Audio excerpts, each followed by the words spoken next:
தத்தித்தா தூதுதி தாதுதி தத்துதி துத்தி துதைதி துதைதத்தா தூதுதி தித்தித்த தாதது தித்தித்த தத்தாதோ தித்தித்த தாது. பாடலில் காலமேக புலவர் த என்ற ஒரு எழுத்தை மட்டும் வைத்து, அதாவது தகர வரிசையில் மிகவும் அழகாக இந்த பாடலை பாடியிருக்கிறார்.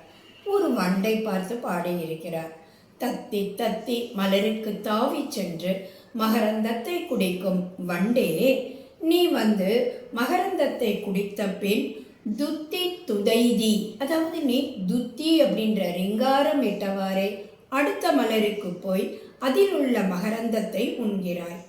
நீ இவ்வாறு மலருக்கு மலர் சென்று உண்கிறாயே, எந்த மலரில் உள்ள மகரந்தம் இனிப்பாக இருக்கிறது, எந்த பூ இனிப்பாக இருக்கிறது, எந்த பூவினுடைய இதழ் அழகாக இருக்கிறது.